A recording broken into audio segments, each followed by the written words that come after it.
Thanks for your help.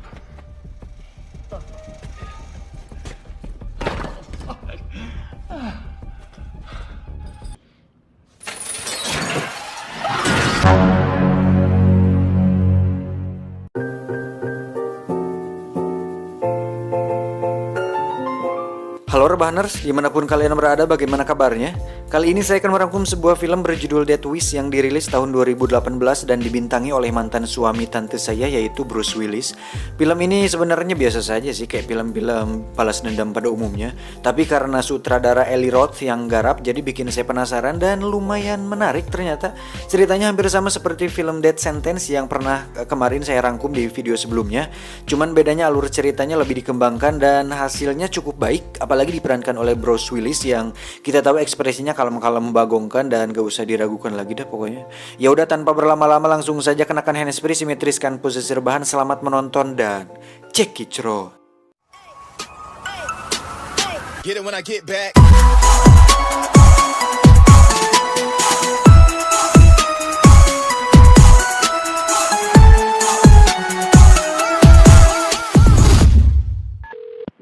What is your emergency? I just shot my brother. Tingkat kriminal di kota Chicago telah meningkat dalam beberapa tahun terakhir. Penembakan, pembunuhan, pemerkosaan, dan berbagai tindak kriminal lain. Hampir setiap rumah sakit penuh sesak dengan pasien baru yang mengalami luka tembak, tusukan, bahkan kematian. Dan kisah akan berfokus pada sosok dokter bernama Paul, di mana dirinya hampir setiap hari menangani korban dari kejahatan brutal yang terjadi. His heart stopped. He has lost too much blood. Sorry. Jauh dari wilayah berbahaya dan rawan kriminalitas, Paul sendiri tinggal dengan damai bersama seorang istri dan anak gadis satu-satunya. Memiliki kehidupan yang sejahtera, ekonomi cukup, fasilitas memadai, membuat Paul dan keluarga tidak pernah merasakan efek atau dampak dari kejahatan yang terjadi. Oh my god, I have to text Sophie to see if she got in. Sampai suatu hari saat dirinya pergi makan di sebuah restoran, ada seorang tukang parkir atau valet yang memarkir mobilnya, di mana si valet tersebut memotret alamat rumah Paul di GPS mobilnya. Tanpa curiga sedikit pun, itu akan menjadi awal mimpi buruk bagi Paul. Wednesday, 8 o'clock, La Fonda. I wouldn't forget a restaurant like that. Hingga suatu malam saat sang istri dan anak tengah berdua di rumah, terlihat sebuah mobil sudah terparkir di semak-semak rumah mereka. Saat sang ibu sedang berada di dapur, beliau pun melihat jendela dan pintu sudah terbuka. Dari situ, dia sudah merasa bahwa ada sesuatu hal yang tak beres, lalu menyuruh sang anak untuk turun. Saat melihat ada jejak kaki di sana, si ibu pun makin yakin bahwa ada seseorang yang berada di rumah mereka. Dan benar saja, si anak yang tengah berada di kamar langsung dibungkam dan ditodongkan sebuah pistol di kepalanya. Dan ternyata ada 3 orang perampok yang berada di sana. Pria yang satu pun menyuruh 2 pria lainnya untuk mengikat si gadis dan diperingatkan untuk jangan berbuat macam-macam. Dia sendiri akan ikut bersama si ibu untuk membuka berangkas dan menggasak semua harta yang ada. Saat si ibu tengah memberikan semua hartanya, di lantai bawah terlihat si pria justru malah memainkan pistolnya di paha si gadis. Beruntung pria yang satunya mengecam tindakan tersebut hingga terjadi sebuah pertengkaran di antara mereka berdua, di mana si gadis memanfaatkan situasi tersebut untuk mengambil pisau dan mencoba melawan mereka berdua. Namun apalah daya, saat si perampok satunya datang, istri Paul dan anaknya pun ditembak saat itu juga.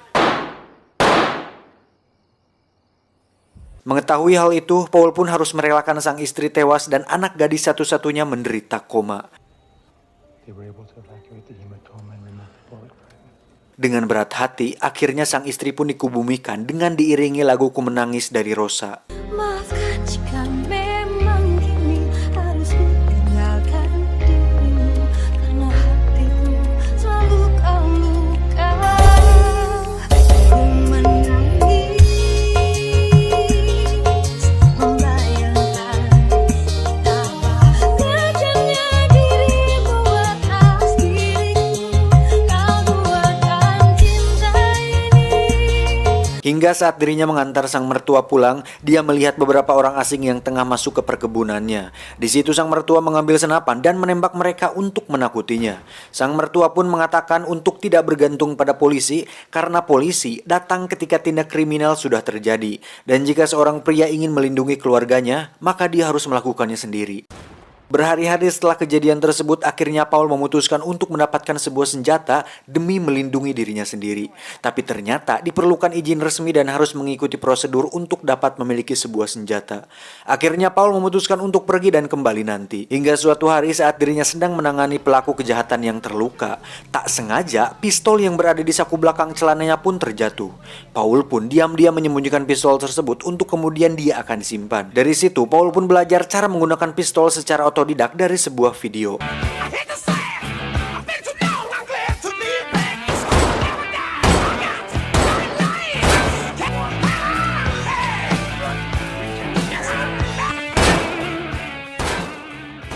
Saat melihat kondisi anak gadisnya semakin menurun, Paul pun memutuskan untuk pergi keluar dan masuk ke wilayah yang rawan kejahatan.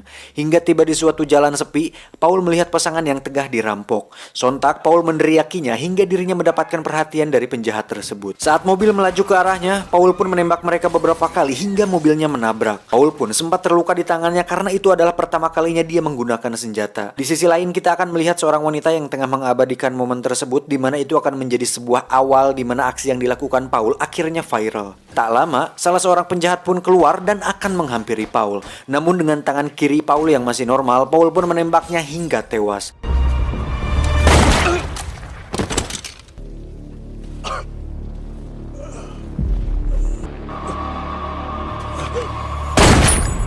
Dan saat menghampiri si penjahat satunya, Paul pun merasakan suatu sensasi puas di mana akhirnya dia bisa melenyapkan sebagian sampah masyarakat di muka bumi ini.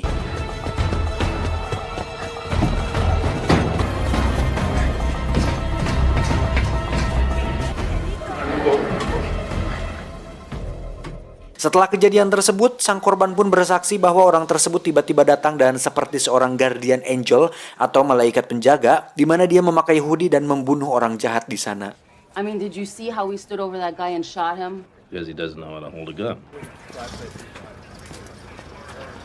Berita tersebut pun dengan cepat menyebar dan menjadi viral di media sosial. Suatu hari saat Paul menangani seorang pasien yang masih anak-anak, dia melihat bahwa anak tersebut tertembak di bagian kaki. Saat ditanya, si anak pun menjawab bahwa hal itu dilakukan oleh seorang pria kulit hitam yang suka menjual es krim di wilayahnya, di mana orang tersebut sebenarnya menjual narkoba dengan berkamuflase sebagai penjual es krim. Bermodalkan alamat si anak, Paul pun secara terang-terangan datang ke sana dengan khas jaket hoodie-nya. Tanpa banyak pikir, Paul langsung menembak beliau di tengah siang bolong. Insiden kedua tersebut pun kembali meresahkan dua polisi wilayah yang dimana mereka berdua adalah polisi yang sama yang menangani kasus Paul. Hingga Siti dan Bambang akhirnya menemukan sebuah fakta bahwa si pelaku adalah orang yang sama dengan kejadian tempo hari.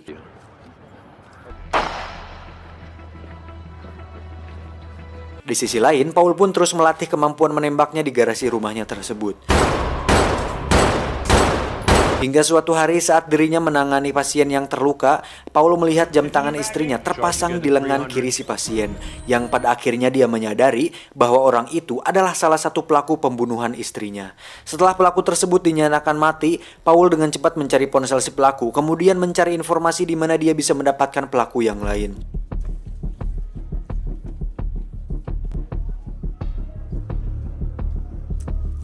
Hingga tibalah di sebuah toko yang menjual barang curian, Paul akhirnya memulai misi perburuan pelaku pembunuhan keluarganya.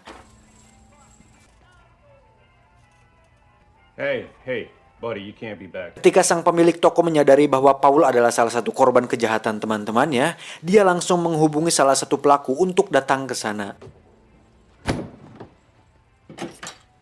Dan pada suatu titik ketika si pemilik toko akan mengambil senjata, Paul langsung menancapkan dart di tangannya. Kemudian meminta si pemilik toko untuk menunjukkan di mana barang-barang miliknya disimpan. Dan Paul pun akhirnya bisa mendapatkan kembali cincin miliknya.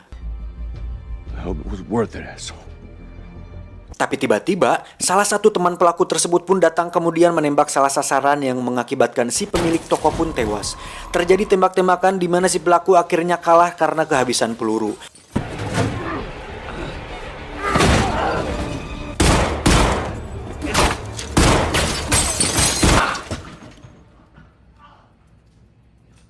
Dengan cepat, Paul mengambil ponselnya untuk mendapatkan pelaku yang lain.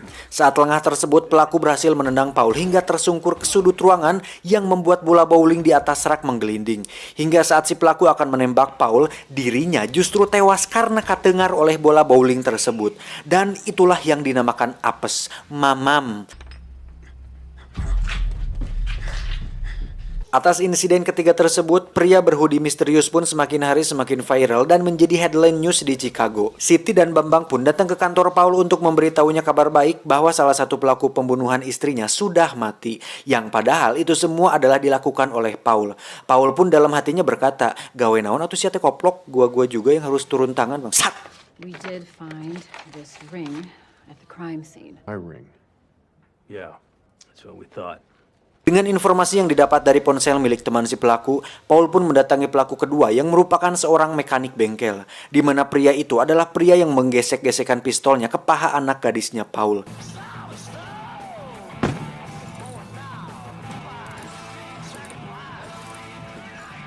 Tak perlu berbacot ria, Paul langsung mengambil kunci Inggris lalu dengan setekar kebak memukul kantong menyan si pelaku hingga pingsan. Saat sadar, si pelaku sudah dalam keadaan terikat dengan posisi terbaring. Paul pun menyuntikkan pembaal kepada si pelaku untuk selanjutnya dia akan menyayat kulit pahanya.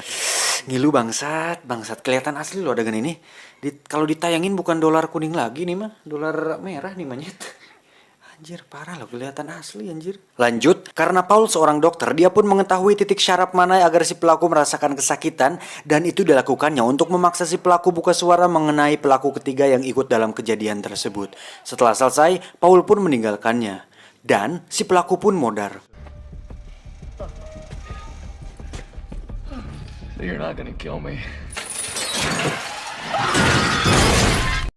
Dan saat Paul menemani anaknya yang sudah mulai kembali pulih, tiba-tiba dia mendapatkan telepon dari si pelaku ketiga, di mana dia mengancam akan datang langsung kepada Paul. Hingga saat sang anak sadar dan sudah boleh pulang ke rumah, disitulah Paul mulai menyusun sebuah rencana peperangan, di mana Paul datang kembali ke toko senjata dengan membeli beberapa senjata api berkaliber besar. Dan saatnya tiba, Paul menyuruh anaknya untuk bersembunyi. Paul pun mengelabui pasukan si pelaku dengan menempatkan sebuah guling di tempat tidurnya. Dan dengan strategi ala John Wick dari film yang sudah ditontonnya, pasukan tersebut pun bisa dengan mudah dia bantai.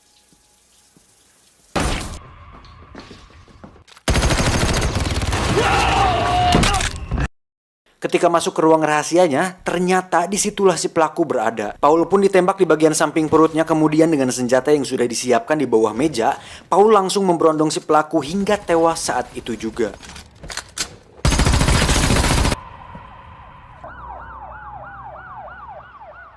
Sementara itu, Siti dan Bambang pun tidak bisa menemukan bukti atas pembunuhan yang telah dilakukan oleh Paul dan menganggap kejadian tersebut sebagai bentuk pembelaan diri. Pada akhirnya, Bruce Willis selalu menang dan memang selalu die hard di setiap filmnya. Dan inilah Death Wish. Tamat, ending yang sangat mengencrotkan. Pesan yang bisa kita ambil dari film ini adalah sebagai seorang pria sejati, lindungilah keluargamu dengan tanganmu sendiri dan hiduplah seperti Larry. Saya John, sampai jumpa. Ikan teri Galapagos.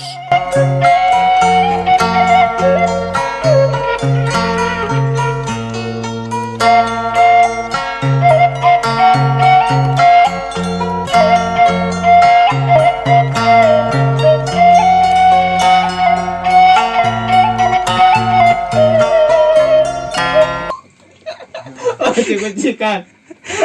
Halo. Kuncikan Bagong.